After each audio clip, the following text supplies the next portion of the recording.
First to one of the most talked about TV shows on the planet. Each week, more than 300 million people tune in to watch a trio of Englishmen discuss their passion for four wheels. It's a mixture of adventure, comedy and drama as Jeremy, Richard and James entertain their fans and infuriate their critics.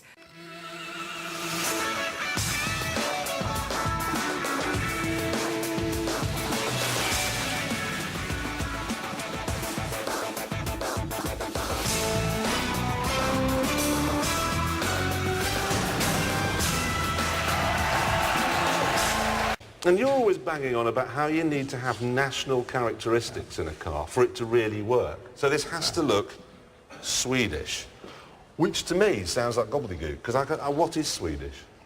Well, Swedish, yes, both the fact it's a caring society, therefore everybody's looked after in a Volvo.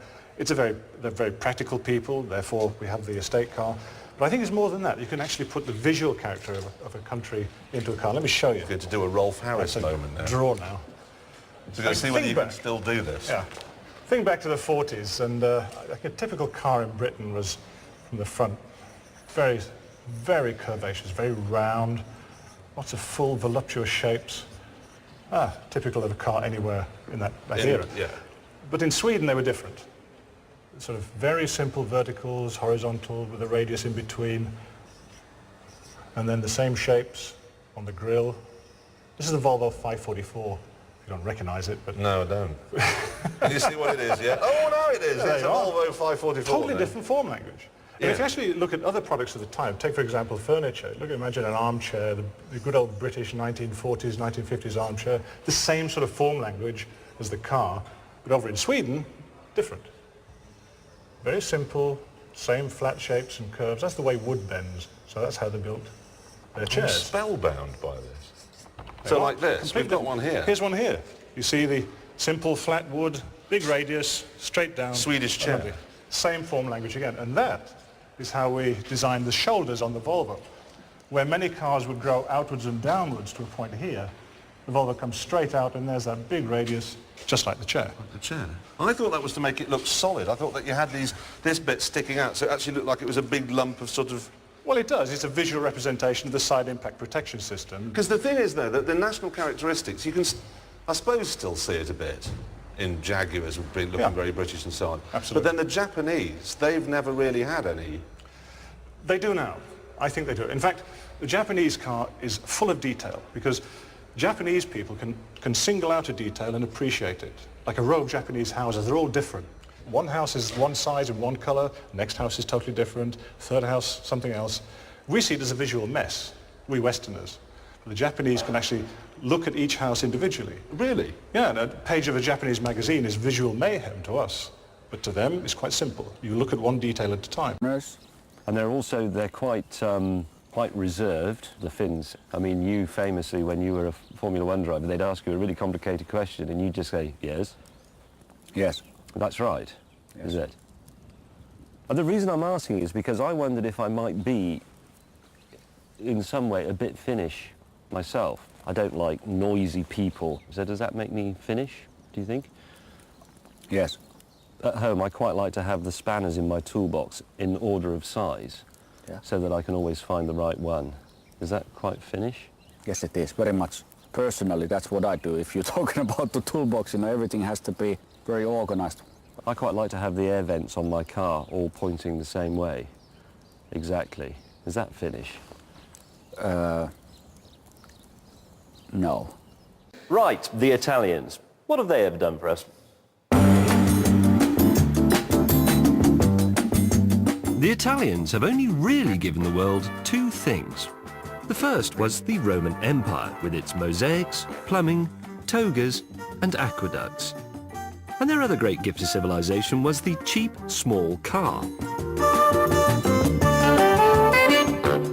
Yeah, well, obviously they did a few other bits and pieces as well, like, you know, the Renaissance and the telescope, and pasta, and astronomy, and pathology, and the piano, and they invented electricity. But anyway, I wanted to concentrate on the really important stuff. Top speed is 96 miles per hour, but by the time you get there, Venice will have sunk. So, you just have to drive like an Italian. Blow the horn, wave your arms around, and thrash it.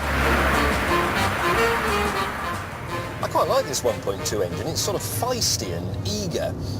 Makes a great deal of fuss without really achieving very much. A bit like the Italian government, really. I think Fiat has got this small, cheap car, remember, pretty much spot on.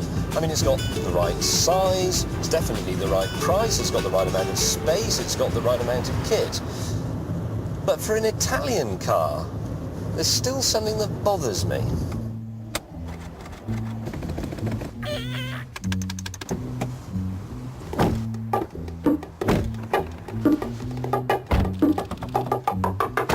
Well, that's not right. I mean, I've had this thing nearly a week and nothing's fallen off and everything still works. I mean, who the hell do the Italians think they are anyway? The Germans? What do you reckon they've done? It's a German car, it's a French engine, of course, but they've decided to make it British. They've wanted to give it something quintessentially British. So what do you think they've given it that just says... Queen. No. A beefeater. No. Edward Fox. No. A what? A hearse? No. What they've done is fit it with some teaspoons and tea bags. That's it. That sort of thing really annoys me. We should do a car that's quintessentially German. Well, just replace the spoons with little sausages in No, clips. no. Give it trafficators that go like that. A sat-nav that only goes to Poland. Listen, have you ever wanted a Mexican sports car? Yes, I have. Well, it's good news because there is one, and here it is, and it's called the Tortilla. It is not called the Tortilla. What is it called? I can't remember. It's something a bit... So you just made up the name, the Yes, I Tortilla. did. There you go. I've forgotten. Why Sorry. would you want a Mexican car? Because cars reflect national characteristics, don't they? So German cars are sort of very well built and ruthlessly efficient. Italian cars are a bit flamboyant and quick. Mexican cars just going to be a lazy, feckless, flatulent open that stops, leaning against a fence asleep, looking at a cactus with a blanket with a hole in the middle on as a coat. It's interesting because they can't do food, the Mexicans, can they? Because it's all like sick with cheese on it. I mean, Refried sick. yeah, refried sick. How much is this Mexican sports car? The refried Mexican sports car is £33,000. That isn't enough. No, I don't know. It isn't enough because somebody's paid for that to be developed and it's got to be shipped over. That's 800 quid to the car there. Well, you say that, though, but they do say in their blurb it's got rack and pinion steering. Wow, it's got steering. I'm sorry, but just imagine waking up and remembering you're Mexican. It'd be brilliant. It'd be brilliant because you could just go straight back to sleep again. Oh, I'm a Mexican. I'm a Mexican. All I'm going to do all day. That's why we're not going to get any complaints about this, because the Mexican embassy, the ambassador's going to be sitting there with a remote control like this. They won't complain. It's fine.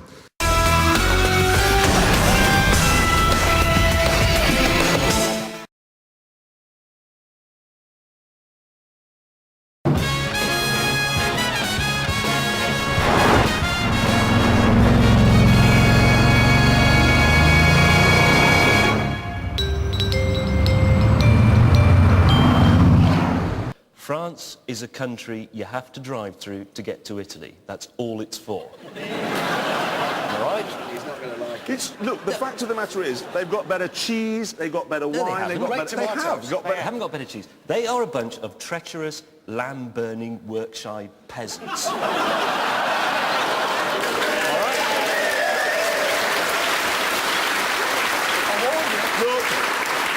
Have you seen this? Have you seen this bridge? What country is that in? Is it in Britain or is it in France? It's in France.